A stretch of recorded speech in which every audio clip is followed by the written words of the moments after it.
All right, folks, well, you see what we've got to plant. We got to get all that in the ground and then some, because I don't have everything out here. Today and tomorrow is what we got. So we're going to start over here in this bed, and we've already got our beans and our corn in there. We've got some verbena down at the end of this bed that we're going to be using as a hopefully a deterrent for some pests that might want to get into our veggies. But we've got some other deterrents that we're going to be putting up as well. But this bed also is going to get those sunflowers. We're going to move over to this bed here, and in this bed we're going to be putting in some broccoli and the cucumbers. We're also going to be planting some also some nasturtiums, some rosemary as a complementary herb, and then we're going to go in with some the staple, which is marigolds, and we're going to put some dill in here. All that gets along well together. In this bed here, along with our greasy beans that we've got sowed on this side, we're going to be going in with okra. And we got two different types of okra that we're going to be planting. We got the Papa John okra that we got from our friends over at Deep River Farm. Planted that last year, and we was really pleased with how it turned out and made real well. And also we're going to go in with some crimson spineless this year. We're going to do some pickling with that type of okra. But in here with the okra, we're going to be putting some bell peppers, and we're going to be also planting some lavender in this bed. Now, as we move on to this side of the trellis that we have our half runners planted in, we're going to be going in also with some zinnias. As you can see, we got some of those planted late last night. We're also going to go in with the corn that we got planted. Now, over here in our melon patch, I'm not exactly sure how I'm going to go in with this just yet. Not sure. I really thought that the method that we used last year for planting these did real well. We dug the hole. It was about 18 inches deep or so. Filled it back in, and then let the roots run down in that hole that we planted. I think it done pretty good. I may go in with the hill method this time and just hill it and see which method turns out better. Haven't completely decided that. But our companion crops that we're going to be growing in here and herbs and flowers is going to be dill and catnip and also nasturtiums, and we're going to go in with some butterfly weed. As we move down to this bed, it's going to be mainly strawberries. Haven't got those out just yet. We're going to have to let them soak for just a little bit before we plant them. And we're going to go in here with some sage, which is a very strong herb, and will help deter some of those pests away from these wonderful strawberries. Along with the strawberries, we're also going to do some basil and thyme.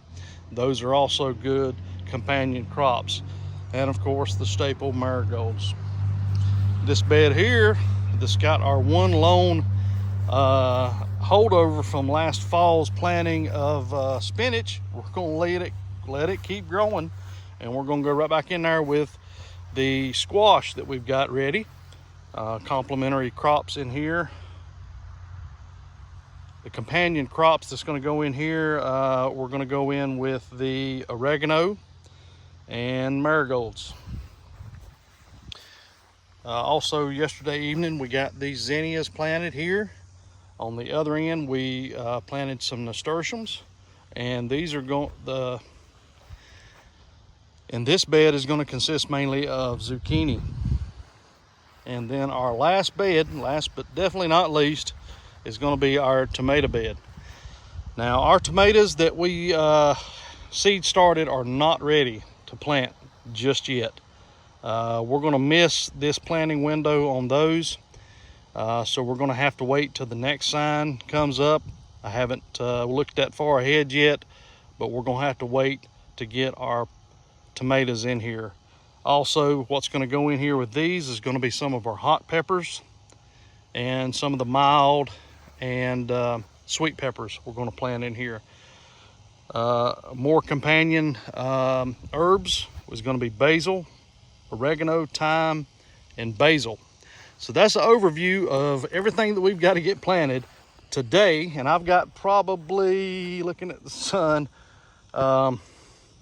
maybe 3.5 hours. So I got to get to it.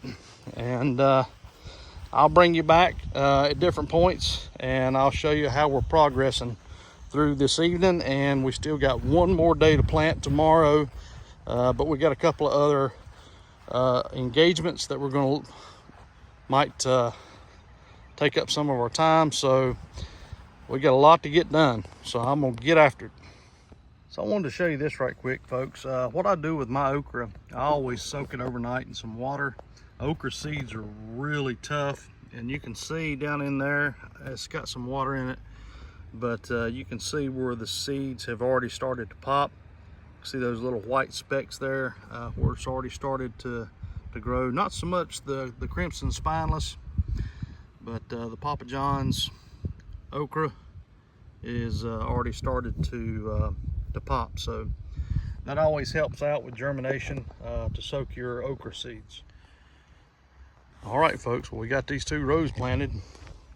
Got our cucumbers right here on the ends.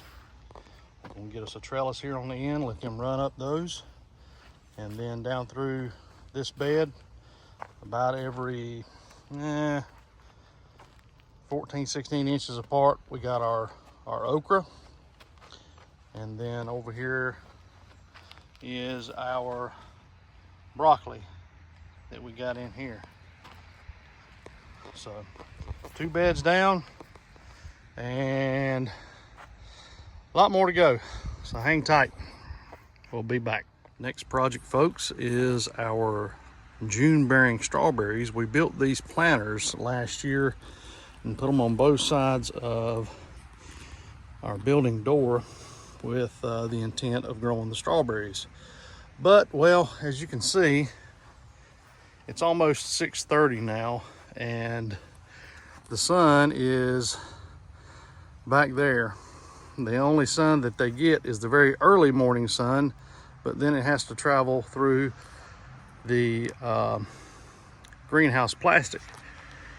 But it doesn't get but just a few hours of sun each day. So we're replanting these with our everbearing strawberries down in one of the raised beds down there, where it'll be nice and open. They get plenty of sunlight. So we're going to be digging these out, and we're going to repurpose these planters for a pollinator garden. So we're going to be planting all different types of flowers in these planters. All right, folks, we're down here at the strawberry bed, and we've had our strawberries soaking here in this tub for the last couple of hours. When you buy your bare root strawberries, you need to make sure that you soak them for at least an hour or 2. You're gonna wake them things up. They're dormant. Drain that dirty water off, you know, at least once, and then fill it back up again, and then go to planting. So what we got up on this side of the bed is we have our June bearing. We've got 12 of those planted throughout there. And what we've got here in the bed is some of our marigolds that we planted in here on this side.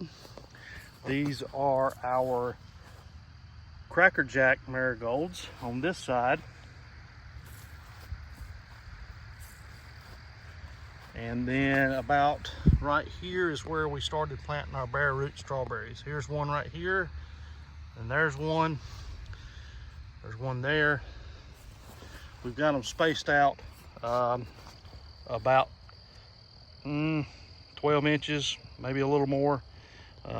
They're probably going to all grow together anyway. So we've got them 3 across this 4-foot bed. We also went in here with some sage. That is a great companion herb for your strawberries, as it gives off that strong odor. We've got some more in here, and also down here we've planted some thyme, which is another good herb to plant with your strawberries.